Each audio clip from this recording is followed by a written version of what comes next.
Alright, start करें। करो start करें। Alright guys, welcome to all about fitness stories. और बहुत ही एक्साइटेड हूँ, दोबारा हमने पॉडकास्ट चालू किए हैं and today we have a very special guest straight away from Chicago. Jammu को बिलोंग करते हैं। आप में से बहुत सारे लोग इनका नाम बार बार लेते रहते हैं because he is one of the finest body builders from India who is living in the US, but पहले ये इंडिया में काफी समय पहले इंडिया में भी कम्पीट कर चुके हैं। हमारे साथ हैं जम्मू से, फिलहाल शिकागो से, पुष्पिंदर भारती। पुष्पिंदर भाई, welcome to all about fitness stories.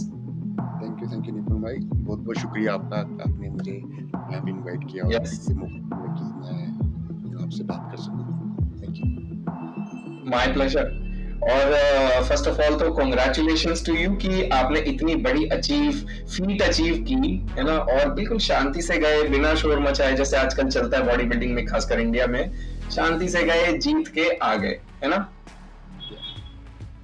मेरा शुरू से ऐसे रहा कि आई ऑलवेज ट्राई कि मैं जाऊँ, कम्पीट करूँ और तभी लोगों को पता लगे कि जब अच्छा कुछ विन किया है। ये मेरा पहला इंटरनेशनल मेडल है, जो कि I M competing international since 2014। 2014 मैंने 7 टाइम्स इंडिया को इंटरनेशनली रिप्रेजेंट किया है, इंडिया में रह के।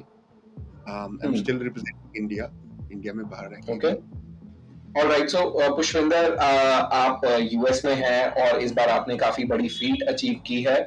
तो मैं आपसे ये जानना चाहता हूँ कि फर्स्ट ऑफ ऑल अपने बारे में लोगों को कुछ बताइए। मेरे ख्याल से लोग बहुत अच्छे से आज के टाइम नहीं जानते हैं। कुछ लोग जानते हैं कि ये जम्मू के हैं, जम्मू में थे, अब यूएस में है, बस इतना ही पता है। बट पीपल डोंट नो कि पुष्पिंदर भारती है कौन, जब वो इंडिया में था तो क्या करता था, क्या वो पहले से ही बॉडी बिल्डर है, वो यूएस क्यों गया। ये पहलू बहुत जरूरी है आपके पर्सनालिटी के बारे में जानने के लिए। तो प्लीज टेल अस कि हुज पुष्पिंदर भारती, मतलब कौन है, परिवार में कौन है, एजुकेशनल बैकग्राउंड क्या है, ब्रीफ में बताइए प्लीज। मैं जम्मू से हूँ और 2008 से बॉडी बिल्डिंग कर रहा हूँ, प्रोफेशनली compete कर रहा हूँ। 2008 में मैंने चंडीगढ़ मूव किया था जम्मू से for my higher education in DAV college Chandigarh. वहाँ पे मैं अपने सबसे पहले कोच से मिला था, सुनील वालिया जी, जिन्होंने मुझे प्रिपेयर किया। और ओके, मैं इंटर कॉलेजेस खेले, ऑल इंडिया यूनिवर्सिटीज़ खेली, स्टेट चैम्पियनशिप्स खेली चंडीगढ़ में रह के। और मैं 7 to 9 times continuously mister Chandigarh रह चुका हूँ, multiple nice. Times mister. I represented India more than 7 times when I was in India. I'm still representing India when I'm in US. It's like almost represented India international events. और ये मेरा सबसे पहला medal है classic में, silver medal. और मैं 2017 में मूव किया था यूएस में स्टडी वीज़ा पे। मेरी स्टडी ऑलरेडी कंप्लीट थी इंडिया में। मैं ऑलरेडी बैचलर्स कर चुका था बिजनेस एडमिनिस्ट्रेशन में डीएवी कॉलेज चंडीगढ़ से।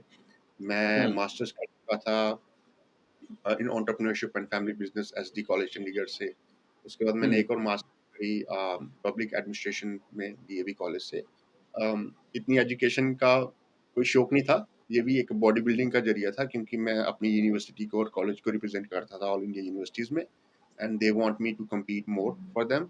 And at the same time मुझे अपॉर्चुनिटी मिल रहा था स्कॉलरशिप पे पढ़ाई करने का। एक ऐसा इवेंट हुआ कि मेरी ऑनर क्लासिक के मैंने ट्रायल दिए, मैं सिलेक्ट हुआ। अच्छा, 6 हाँ, मैं जानना चाहता हूँ कि यूएस मूव करने की जरूरत क्या पड़ गई, यहाँ से वीजा लगा और जाओ, खेल के वापस आओ। या सो मेरे को लगा कि वो यूएस में, मैंने जब इंडिया में था तो मैंने कुछ कोचेस को रीच आउट भी किया इंडिया से कि मुझे आपसे कोचिंग चाहिए। और उनकी फीस तो चलो जो थी सो ही, उसमें कोई ज़्यादा इशू नहीं था। मेजर इशू था कि उस टाइम पे था कि वो बोलते थे कि ऑनलाइन कोचिंग और कुछ इस तरह से, जो कि मैं अडैप्ट नहीं कर पा रहा था उस टाइम कि ऑनलाइन कोचिंग पे क्या होगा और किस ओके, तरह से यूटिलाइज किया जाएगा। तो वो मुझे ना, मैं अपने आप को उसको प्रोसेस नहीं कर पा रहा था। तो मैंने बोला नहीं, अगर मैं कोई कोचिंग चाहिए तो मैं वहीं जाऊँगा और वहाँ जाके मैं किसी से बात करूँगा। तो उससे पहले ऑनर क्लासिक था और मैंने उसके ट्रायल दिए और मुझे वीज़ा नहीं मिला अनफॉर्चुनेटली। और उसके बाद मेरे अंदर जो अर्ज थी यूएस जाने की वो बढ़ गई कि नहीं, मुझे जाना ही है। क्यों वीजा तो जब वगैरह के चक्कर में पड़ना, मैं जाके वहीं रह लेता हूँ। वही रह लेता हूँ। तो मैंने अप्लाई किया स्टूडेंट वीज़ा, आइलेट्स दिया उसके बाद। जो प्रोसेस था 3-4 महीने का प्रोसेस लगा मुझे और मैंने कोई 6 यूनिवर्सिटीज़ में मेरी एडमिशन हुई मेरे एजुकेशन बैकग्राउंड के बेसिस पे। ओके। मैंने यूनिवर्सिटी चूज़ करी कनकॉर्डिया यूनिवर्सिटी शिकागो। मैंने वहाँ पे कोर्स अडॉप्ट किया MBA in sports management because मेरा मैनेजमेंट में बैकग्राउंड था और मुझे और पढ़ाई नहीं करनी थी मैनेजमेंट में। मुझे कुछ करना था तो कि आप गए तो एक्चुअली बॉडी बिल्डिंग के लिए थे, लेकिन पढ़ाई के बैकग्राउंड बना के आप चले गए थे। मुझे था कि अब मैं एक और डिग्री या कोर्स कर रहा हूँ, तो मैं कुछ ऐसा करूँ जो मेरे रियल लाइफ में मुझे काम आए। हम्म। स्पोर्ट्स में फिर न्यूट्रिशनिस्ट में कुछ मैंने बहुत कोशिश करी कि मैं किसी न्यूट्रिशनिस्ट का कोर्स कर सकूँ, कोई ऐसा एक्सरसाइज साइंस कर सकूँ। पर मेरा हम्म। मैनेजमेंट बैकग्राउंड की वजह से उन्होंने मुझे एडमिशन नहीं दिया कि आपका मैनेजमेंट बैकग्राउंड है, रेलेवेंसी नहीं बनती। राइट। तो choose something management, then I find something relevant is MBA in sports management. तो मैंने एमबीए करा फिर स्पोर्ट्स मैनेजमेंट में कॉन्कॉर्डिया यूनिवर्सिटी शिकागो से। तो जब मैं तो आया था एक तो सवाल ये पूछना चाहता हूँ कि it's a very big decision. जब आपने बोला होगा शायद घर पे कि मैं ना यूएस जाके ही रह लेता हूँ, तो ऐसे हड़कंप सा मच गया होगा घर में कि ऑब्वियसली मजाक कर रहे हैं, किसी ने शायद सोचा भी हो कि बोलने दो, बोलने से क्या होता है, थोड़ी देर में शांत हो जाएगा। नहीं, बहुत सारे मल्टीपल टाइप ऑफ रिएक्शंस मिले होंगे, या फैमिली बहुत फोर्थ कमिंग थी, उन्होंने बोला हाँ बेटा जा सिमरन जी ले अपनी जिंदगी। बहुत हड़कंप मच गया था। बहुत सरप्राइज़ थे वो कि अब कितना हाँ। पढ़ना है। तो कहते पहले तुम पढ़ते नहीं थे, अब कितना पढ़ना है। अम, हाँ। मैंने कहा कि नहीं मैं मेरे पास एक ही एक्सक्यूज़ है। जब मैं जम्मू से चंडीगढ़ गया था तो मैं ये बोल के गया था कि मैं अपनी पढ़ाई करने जा रहा हूँ, राइट? हाँ। तो फिर से मैं पढ़ने जा रहा हूँ। तो बोलते हैं अब शादी करने की उम्र है, अब तू पढ़ने जा रहा है। तो काफ़ी अपसेट हो गया था घर पे system. They don't want me to come here at that time actually. तो मैंने समहाउ कन्विंस किया कि अभी नहीं तो कभी नहीं, ये और 2 साल या 3 साल, तो let me do it and then you know I will come back and we बड़े कैन डू दो व्हाटएवर। तीन साल के तो आपने 6-7 साल ऑलरेडी कर दिए। सो मतलब ऐसा इस तरह से डिस्कशन हुआ था। तो मैंने कहा ठीक है। तो फिर उन्होंने अलाउ किया मेरे को। स्टिल वो हैप्पी नहीं थे इसको इस डिसीजन को लेके हम्म। कि मैं दूर जा रहा हूँ। जम्मू से चंडीगढ़ तक का ठीक था या किसी और स्टेट तक का ठीक था। पर कहीं न कहीं इनको था कि एक बार ये जाएगा तो बहुत लंबा चला जाएगा सिस्टम। तो फिर मैंने ये डिसीजन लिया और मैं आया। तो मैंने एमबीए करी स्पोर्ट्स मैनेजमेंट में। मेरे आने से पहले मेरा माइंडसेट ऐसा था कि मैं वहाँ जाऊँगा, मैं वहाँ पे कोच ढूँढूँगा, किसी कोच के साथ या कुछ ऐसा करूँगा, वर्क करूँगा और साथ के साथ मैं कम्पीट करना शुरू कर दूँगा, प्रो कार्ड लूँगा या जो भी है एक्स वाई ज़ेड, राइट? पर हम्म। यहाँ पे आके लाइफ़ टोटली डिफरेंट होगी। अप्स एंड डाउन अच्छा। होगी। एंड क्या? बताइए। यहाँ पे आके तो 2-3 हफ्ते मुझे कुछ पता ही नहीं चला कि हो क्या रहा है मेरे साथ। I was the only here. मेरे कोई रिलेटिव्स नहीं है यहाँ पे, मेरा कोई फ्रेंड सर्कल नहीं है यहाँ पे, मैं किसी को जानता नहीं था। मैंने एक होम स्टे में रूम लिया और भाई साहब, that's a big step. A, home stay में मैंने रूम लिया और उन्होंने वो होम स्टे वाले को मैंने रिक्वेस्ट किया कि मेरे पास कोई कार्ड नहीं है, मेरे पास कुछ नहीं है और I will pay you, hmm. Can you pick from airport? तो वो बोलता है कि हम ये फैसिलिटी ऑलरेडी प्रोवाइड करते हैं, तो तुम्हें पे करने की ज़रूरत नहीं है। तो मैं कहा दैट्स गुड। सो उसने मेरे को पिक किया, वो होम स्टे में लेके गया। एक फ्रेंच लड़का था, उसके साथ मेरा शेयरिंग रूम था। उसमें $750 पे करता था, शेयरिंग रूम के भी। अम, हम्म। वहाँ पे मैं 2 से 3 महीने रहा।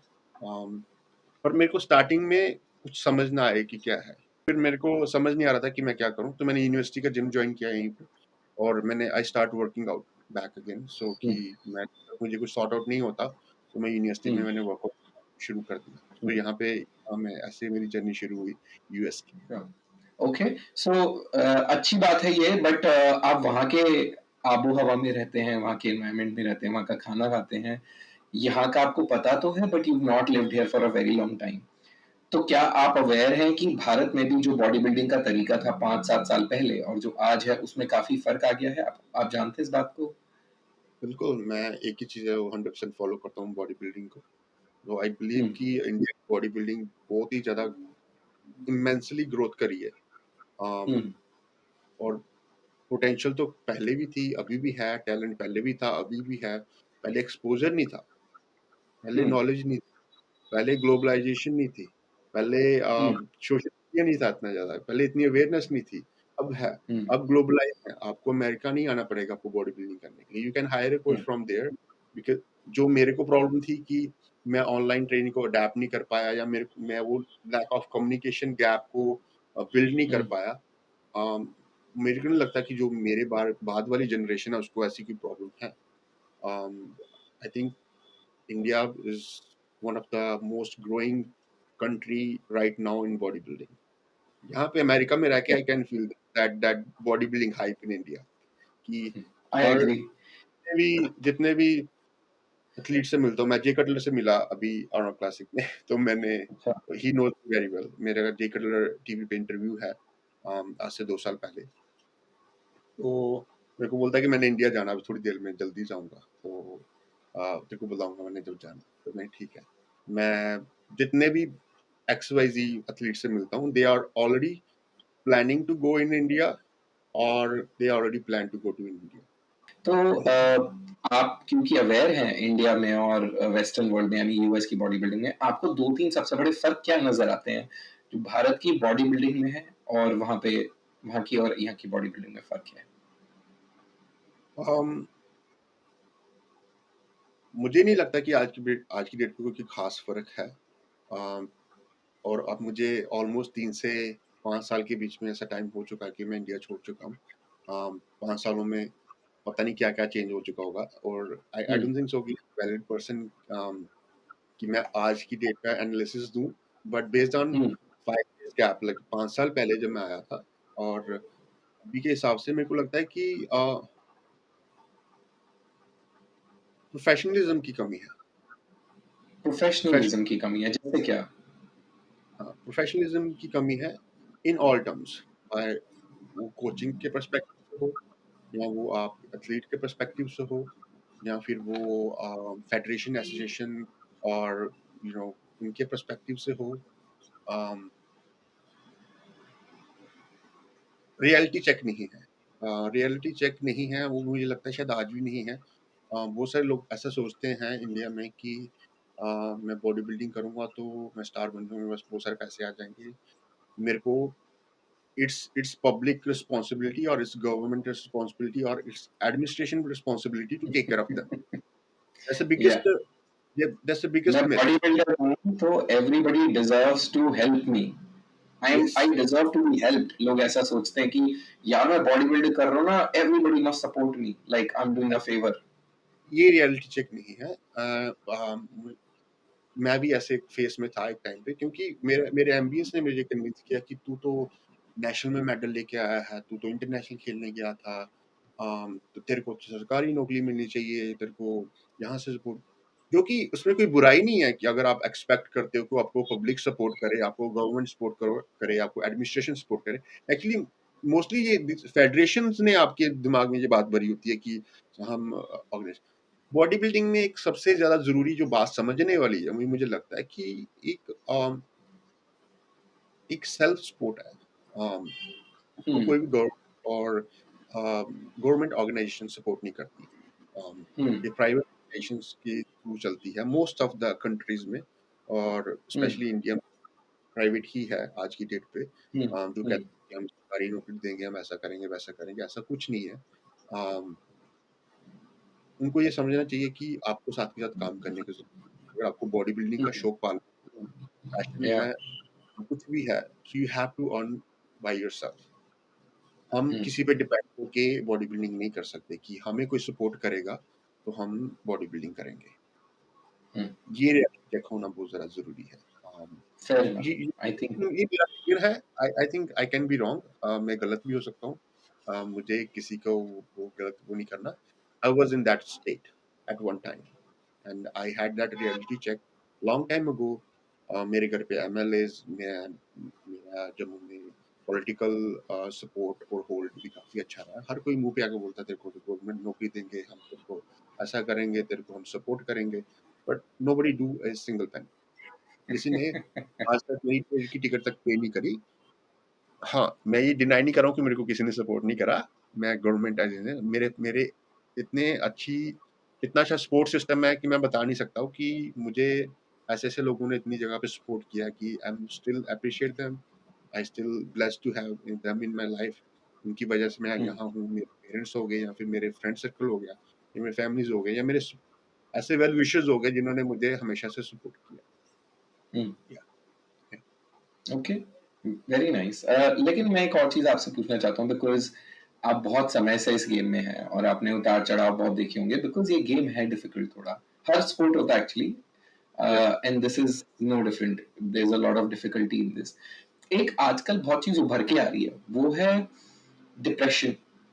या बॉडी बिल्डर्स बहुत दे गो थ्रू डिप्रेशन और क्या है मतलब विद माय लिमिटेड अंडरस्टैंडिंग मैं ये कह रहा हूँ कि एक बार अपने आप को आप बहुत खूबसूरत देखने के आदी हो जाते हो तो कभी ऐसा हो कि आप वर्कआउट ना कर पाओ डाइट ना कर पाओ या आपको कुछ फिजिकल प्रॉब्लम हो जाए और आप अपने उस मसल मास को ब्यूटी को लूज कर दो तो उस वो अपने आप को देख पाना और even hormonal changes that happen because of the steroids and everything वो बहुत ज्यादा डिप्रेशन को लीड कर रहे हैं आज के टाइम पे और जब एक बॉडी बिल्डर डिप्रेशन में जाता है तो वो एक ककून में चला जाता है जैसे कि अब वो गायब हो गया है सीन से गायब हो गया है लोगों को उसके बारे में नहीं पता वो बंदा नॉर्मल लाइफ जी रहा है डिप्रेशन एंजाइटी सब कुछ हो रहा है आप अग्री करते हैं इस बात say that depression and anxiety have become a very important part of today's body building और पोस्ट बॉडी बिल्डिंग और post cycle time I feel like it's very important part two discuss. मैं शुरू से ही बहुत शाय बच्चा रहा, चुप रहता था, राइट? um,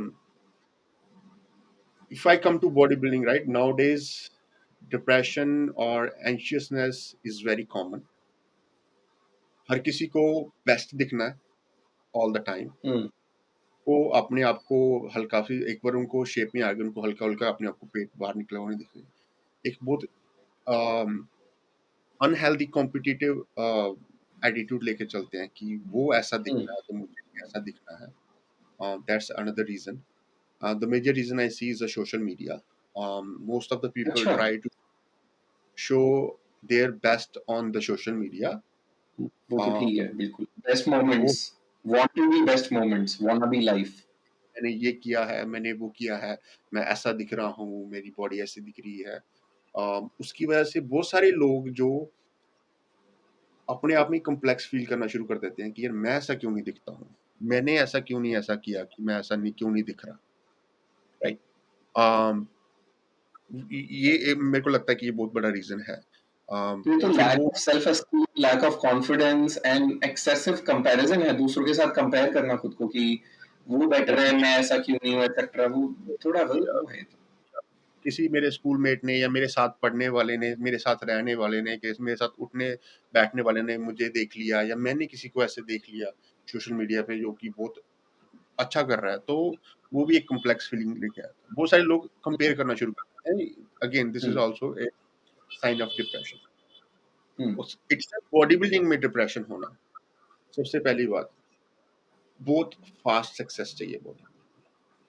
फास्ट सक्सेस चाहिए ओके उनको चाहिए कि मेरे पास भी ऐसे क्लाइंट आते थे, हैं दिल्ली के हो गए या फिर कहीं भी इंडिया में अगर मैं लेके चलूँ, उनको ऐसा है कि हम पैसे खर्च रहे हैं, हमारे पास कोच भी है, हमारे पास सब कुछ है, हम मेहनत भी कर रहे हैं, हम पहली बार जाएँगे तो हमें पहली बार में शो जीतना है, हमें चैंपियन ही बनना है।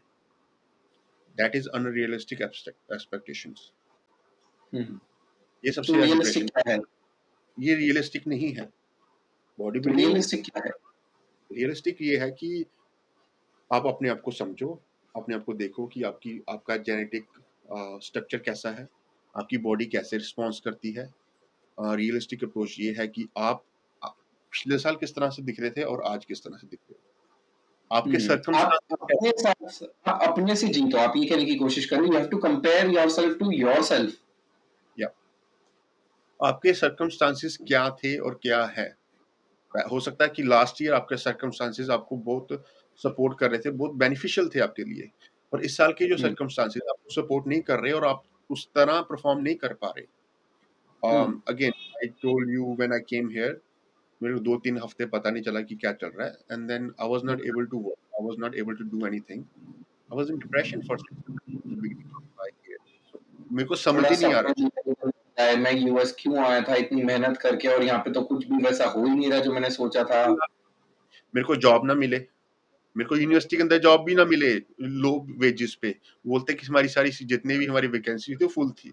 मैंने कोच को रीच हाँ, आउट किया, वो बोलता है कि मैं $80 पर सेशन लूंगा, ऑनलाइन कोचिंग के इतने पैसे लूंगा। मैं कह रहा मैं ऑनलाइन कोचिंग लेने तो आया नहीं वहाँ इंडिया से यहाँ पे। हाँ, तो वो तो वही मैं ले सकता था। 2017 में बोलता है कि मैं $80 पर सेशन लूंगा। उसको मिलने मैं साइकिल पे गया, 1.5 घंटा साइकिल चला के गया और 1.5 घंटा साइकिल वापस, क्योंकि उस टाइम वाह! उबर का जो रेट था $25 था। तो मैंने कैलकुलेट किया कि मैं ₹2500 तो नहीं दूंगा उबर का। तो मेरे पास जॉब नहीं थी कि वो इंडिया से जो पैसे लेके आया था। तो मैं हुँ, साइकिल चला के 1.5 घंटा गया, वर्कआउट किया वहाँ पे और साइकिल चला के 1.5 घंटा वापस आया।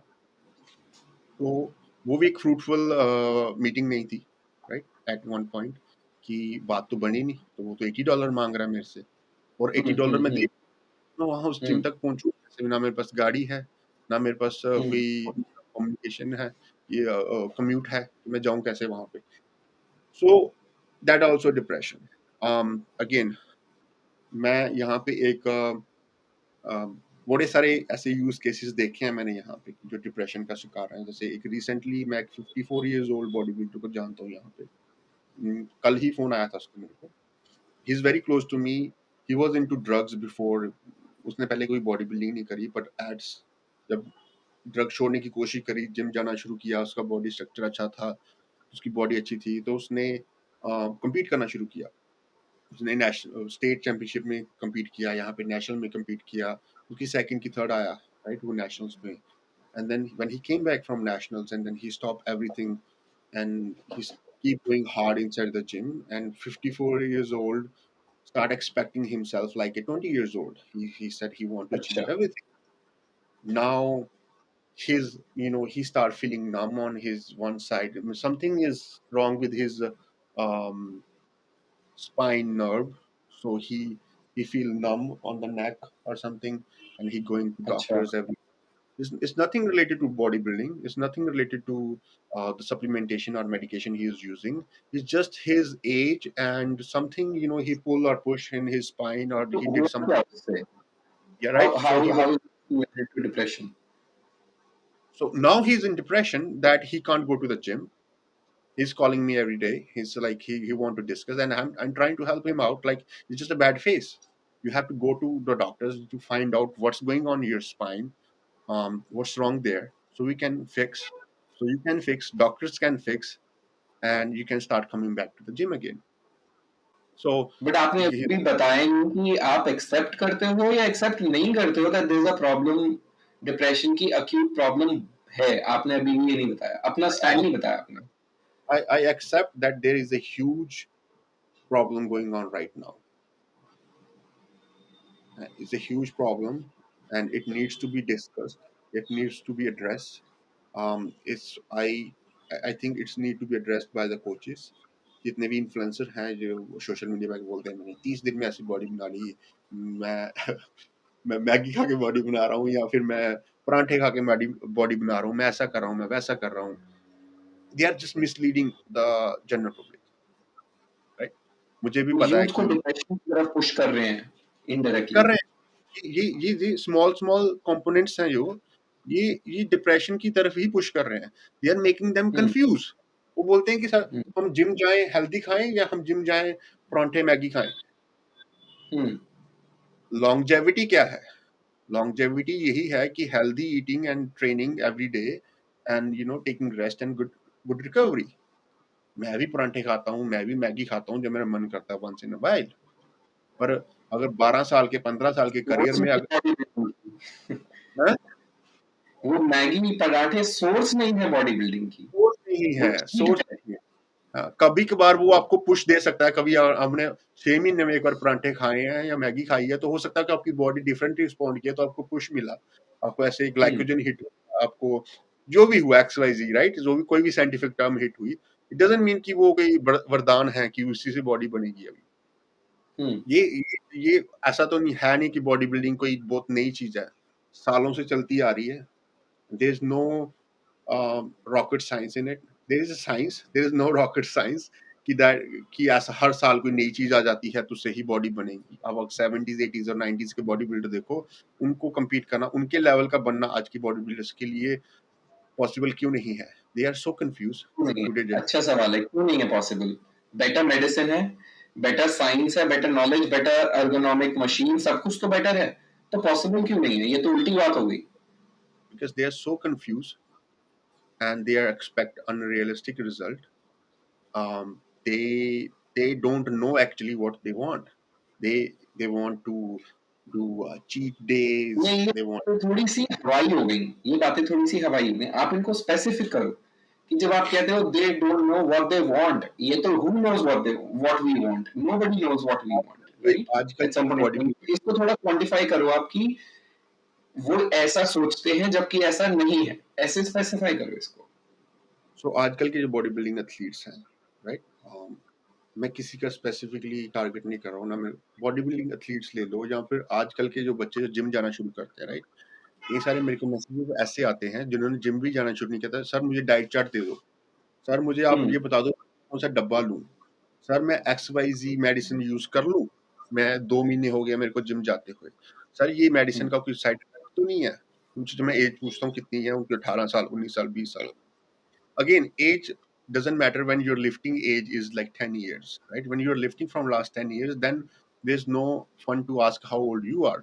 But अगर आपको 2 महीने ही हुए जिम जाते हुए, राइट, हम्म। तो हम्म। आपको किस तरफ जाना चाहिए? आपको ट्रेनिंग और डाइट पे फोकस करना चाहिए। अगर आप आज से 10 साल पहले भी जाओगे, तो हम किस तरह की टिप्स पूछते थे कि भैया, सर, और जो भी है, राइट, मेरी लेग्स डेवलप नहीं हो रही, तो मैं कौन सी एक्सरसाइज करूं, कौन सा मैं हम्म। डाइट रेजिमे फॉलो करूँ, है ना? तो आज की फेयर डेट पे इनफ। क्वेश्चन करते हैं कि मैं कौन-सी मेडिसिन यूज़ करूँ? मैं कौन-सा स्टेरॉइड हम्म। साइकिल यूज़ करूँ? मैं कौन-सा सप्लीमेंट हम्म। यूज़ करूँ? मैं कौन-सा हम्म। कोई ऐसी चीज़ ले लूँ जिससे कि ओवरनाइट कुछ ऐसा हो जाए कि मैं जो, और आप एक चीज़ देखो, कौन-सा बॉडी बिल्डर है जो 5 साल से ऊपर की उसकी लाइफ है? न्यू जनरेशन की बात करूँगा, आपको हाँ, बहुत बहुत रेयर दिखेंगे। और नहीं है। मैं किसी को निंदा नहीं कर रहा हूँ, कहते और है। कैलिबर है, मैं किसी को निंदा नहीं कर रहा हूँ यहाँ पे। आई नो कि जिन लोगों ने मेरे साथ बॉडी बिल्डिंग शुरू करी थी, आई नो पीपल जिन्होंने मेरे से बाद बॉडी बिल्डिंग शुरू करी थी, आई नो कि जिन्होंने रिसेंट बॉडी बिल्डिंग शुरू करी थी। वो आके चले गए और आप अभी भी खेल रहे हैं और जीत रहे हैं। मैं ये नहीं कह रहा मैंने कोई एक्स्ट्राऑर्डिनरी कोई काम किया, बट आई हाँ। थिंक किसी को अपनी एक इनर कैपेसिटी को समझने की ज़रूरत है कि how they can make it A longevity. मेरे को बहुत देर पहले एक बॉडी बिल्डर, पुराने body builder, senior body builder ने ये बात बोली थी। बोलता था कि body building is not about winning every show. Bodybuilding is not about, to be a shape in all the time. Bodybuilding is real. Bodybuilding is you are competing every year healthy and trying to make something better in yourself, in your mental appearance or in your physique appearance, how better you're feeling, right? That's real bodybuilding. Bodybuilding is a life. When you think, it's not only depend on one competition. ये body building वही है कि मैंने ऑर्नर classic का competition में silver, gold या overall ले लिया तो वहां पे मेरी जिंदगी खत्म होगी, नहीं। Body building is a life, and for me it's a body lifestyle, building. मतलब डेली है। डेली है बॉडी बिल्डिंग आपकी जिंदगी में। एक थ्रेशोल्ड नहीं है कि ये हो गया एंड आई एम डन, ऐसा नहीं है। It's a daily thing. Daily thing, daily English में थिंग। कहते हैं कंपाउंडिंग रिजल्ट्स। तो कंपाउंडिंग रिजल्ट्स के लिए तो आपको कंसिस्टेंट रहना ही पड़ेगा। रहना पड़ेगा। और मेरे को लगता है कि बड़े सारे लोगों को एक ये टर्म पता है कि प्रोग्रेसिव ओवरलोड की, राइट? वो सिर्फ वो टर्म यूज करते हैं एक्सरसाइज में कि मेरे को प्रोग्रेसिव ओवरलोड करना है। जिन लोगों को पता है, सारे भी नहीं करते, पर प्रोग्रेसिव ओवरलोड, मेरे को लगता है कि वो प्रोग्रेसिव ओवरलोड की जो टर्म है ना, उनको हर जगह यूज करनी चाहिए। वो उनकी डाइट होगी, उनकी ट्रेनिंग होगी, या फिर उनको स्ट्रेस लेकर, जितना आप स्ट्रेस को हैंडल कर पा रहे हो। स्ट्रेस हमेशा बुरा नहीं होता, स्ट्रेस अच्छा भी होता है। स्ट्रेस आपको परफॉर्मेंस को एनहेंस करता है। जब आप स्ट्रेस में होते हो तो हम्म। आप प्रोडक्टिवली काम करते हो, ज़्यादा अपने आप को पुश करते हो, ज़्यादा आप मोटिवेटेड फील बिल्कुल। करते हो, यार कंपटीशन आ रहा है, यार एग्ज़ाम्स आ रहे हैं, यार मेरा प्रेशर मेरा इन अच्छा होता है, आपको रिजल्ट्स डिलीवर करने में, सोचने में पुश जी, करता है, थोड़ा प्रेशर अच्छा होता है। अच्छा होता है। तो उसको भी एक प्रोग्रेसिव ओवरले में लेना चाहिए। ऐसा नहीं है कि एक ही बार में स्ट्रेस लेके बैठ गए यार मेरा, तो आप कुछ भी नहीं कर पा रहे। तो I think okay. That's the huge gap जो कि और you can say that's a reality check जो आजकल की जनरेशन को और पीछे वाली जनरेशन को या फ्यूचर वाली जनरेशन, मैं किसी स्पेसिफिक हुँ, जनरेशन को भी टारगेट नहीं कर रहा हूँ। हुँ। हर किसी को जो अपने आप को लो फील करता है, उसको ये रियलिटी चेक करने की ज़रूरत है कि वो कल कैसा था और आज क्या है। अगर वो कल से आज बेटर नहीं है, तो उसको क्रिटिकल थिंकिंग करने की ज़रूरत है कि कहाँ पे गलती हुई और उसपे वो वर्क कर सके, ना कि वो स्ट्रेस ले या डिप्रेशन में जाए। सो मैं आपके साथ एक स्पेशल राउंड करने वाला हूँ। मैं आपको कुछ सवाल पूछूंगा और उस सवाल को सुन के आपके दिमाग में जो पहला नाम आता है या पहली सिचुएशन आती है, आपको फटाक से मुझे वो बताना है। Like you don't have 2 seconds, you have to answer in half a second, ठीक है? हुँ, हुँ। ओके। आपके हिसाब से इंडिया में सबसे अच्छा आईएफबीबी प्रो करंटली कौन है? Body building Sumit Jadhav, men okay. Physique Siddharth Jaiswal. Siddhant Jaiswal है। ओके। ऐसा कौन सा आईएफबीबी प्रो है इंडिया में जो आपको कभी भी लगा कि यार ये तो आईएफबीबी प्रो कैसे बन गया? मतलब ठीक है, अच्छी फिजिक है, बहुत अच्छी है, लेकिन आईएफबीबी प्रो तो बहुत सारे थे। ऐसा मुझे कोई नहीं दिखा। I think India I I don't फंस हैव जाओगे, वैसे भी आप नाम लोगे तो फंस जाओगे, तो इसलिए इस सवाल को फिलहाल छोड़ देते हैं। ठीक है। वो आप इसको मत काटना बेशक। फर्स्ट नहीं जाऊँगा मैं, ऐसा कोई नहीं है। पर I don't think so India में रह के अगर किसी ने प्रो कार्ड जीता है और वो प्रो कार्ड होल्ड कर रहा है, ही और she really deserve it. That's what I think. Uh, कोई भी बेकार का नहीं होता। अगर किसी ने शो अप किया है ना स्टेज पे, he or she deserve it. That's all I know. There are like millions हाँ, of people are standing over there. Competition क्या रहे हैं? Yeah, they deserve it. If they are in the show, they deserve it. That's it. That's all I okay. know. Okay, मैं आपसे कुछ नाम लूंगा लोगों के, वो नाम सुन के आपके दिमाग में पहला एडजेक्टिव क्या आता है? ठीक है, तो वो आप Okay, मुझे बताना। पहला नाम है Manoj Patil. losing his world best potential. He deserved better. Very. Yeah, he's losing his potential by involving in unnecessary drama. I feel like he deserved better. He should do better. He has all the gifts he needs. Deepak Nanda, Indian rock He sick has में, हाँ। he has a great looking physique, great shape, good posing. He can do better, I believe. Okay. Delta Dilip. Um, he looks most innocent man physique athlete. He's very. I never saw him talking or in any drama. I feel like he do such great things in his career for sure. जितने भी man physique athlete हैं वो drama में involve रहते हैं, तो I think he has good shape, body भी काफ़ी अच्छी है और काफ़ी बेटर करेंगे प्रो स्टेज पे। Okay, Sunil Yadav.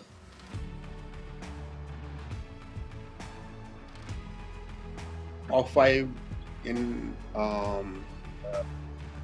Olympia 212 if he comes with his best. सबसे ज्यादा चांसेस उन्हीं के हैं, पूरे देश को लगता है, मतलब इस कम्युनिटी में जितने भी लोग हैं, पूरा देश यही सोचता है। अगर सुनीत जाधव अपने 100% पोटेंशियल के साथ, 100% तैयारी के साथ, 100% रिसोर्सेज के साथ, right? Body building again is not a is very subjective sport, right? Again हम हम्म, किसी बेसिंग नहीं वो कर सकते कि कौन कहाँ पे आएगा। मैं ये नहीं कह रहा हूँ कि मैं सीधा कह रहा हूँ कि ओलंपिया के टॉप 5 में आएगा वो बंदा। वो शो हम्म, जीतेगा तभी जाएगा ओलंपिया में। हम्म, ओलंपिया के टॉप 5 में आएगा अगर वो अपनी 100% पोटेंशियल के साथ आता है। जो उसका करियर बैकग्राउंड है, जो उसके पास एक्सपीरियंस है, जो उसके पास मसल मैच्योरिटी है, अगर वो अपनी बॉडी को 100% पे लेके आता है, वो टॉप 5 में आएगा। ठीक है सर। सैम को मैं काफ़ी देर से जानता हूँ। सैम और मैंने इकट्ठे बॉडी बिल्डिंग करी है। हमने एक साथ कॉम्पिटिशन खेले हैं। बहुत ही अच्छा इंसान है।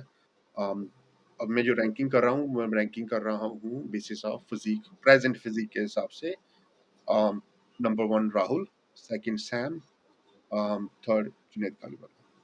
Again Sam okay. के ऊपर एक, सैम भी अगर कंसिस्टेंट रहा, he will be also winning a pro show soon for sure.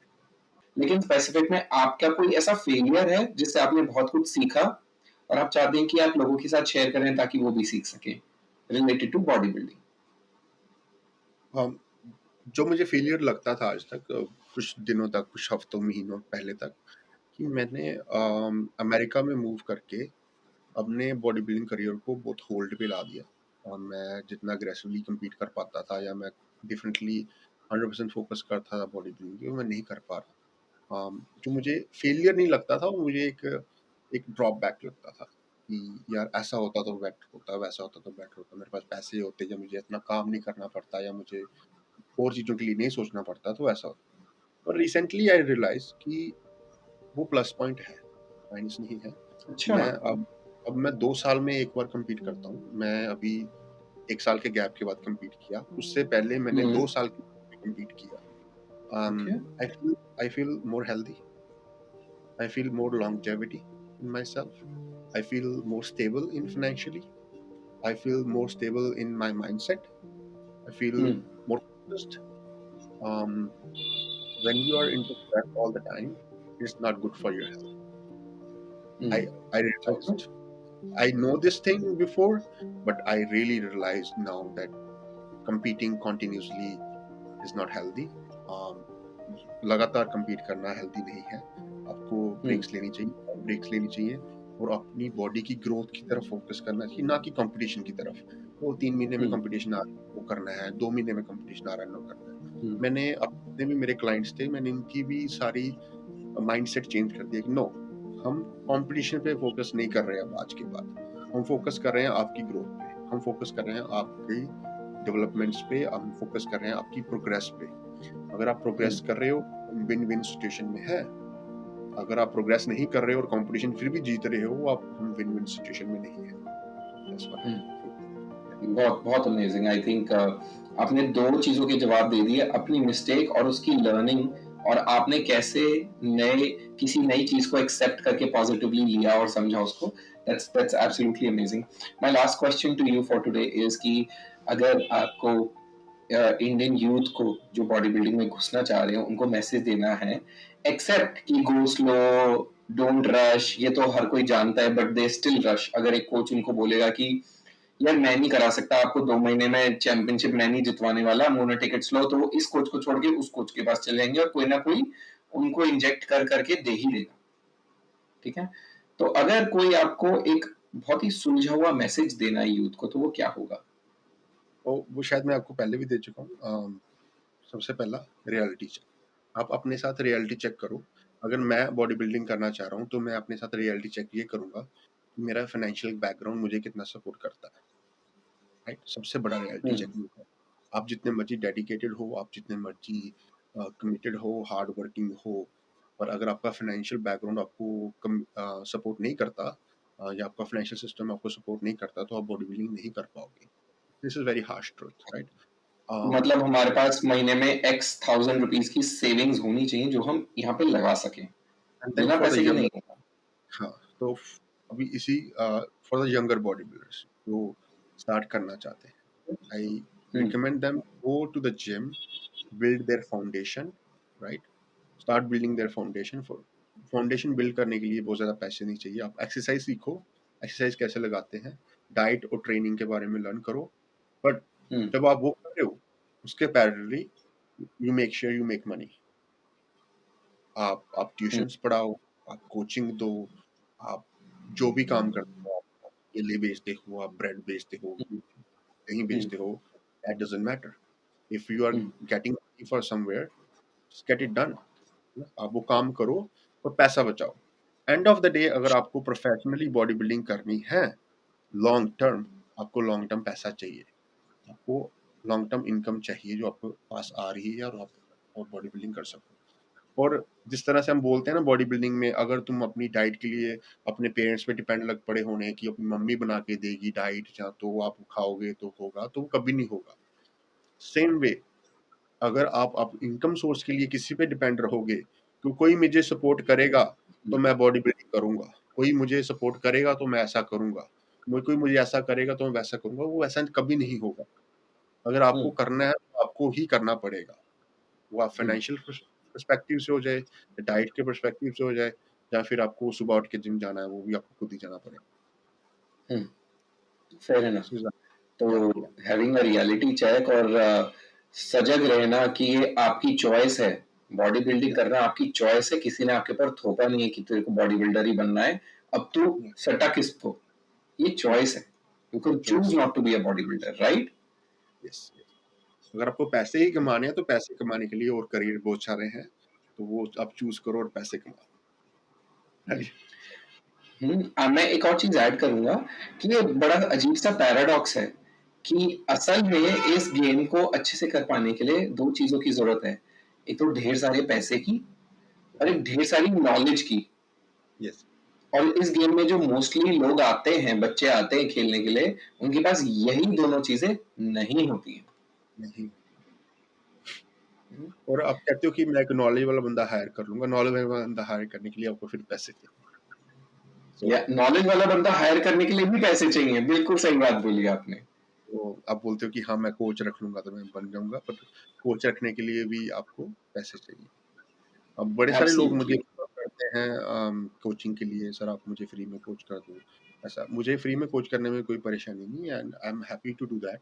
But thing is, लोग जो बंदा अपना करियर ही फ्री से स्टार्ट करना चाह रहा है, मैं उनसे पूछता हूँ कि तुमने किया क्या है, तुम्हारी अचीवमेंट्स क्या है, तुम्हारा वो क्या है।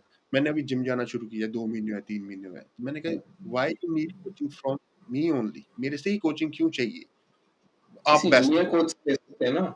आप बेस्ट हो, तो मैं, मेरी फीस भी बेस्ट है। फिर लाइक मेरी हाँ, फीस पे करोगे, आप विलिंग हो फीस पे करने के लिए, देन फिर हाँ, वो गलत कर जाते हैं। मैं, कोई भी मेरे को इंडिया से रीच आउट करता है ना, मेरा सबसे पहले क्वेश्चन यही होता है उनसे कि व्हाई मी, मुझे क्यों रीच आउट किया।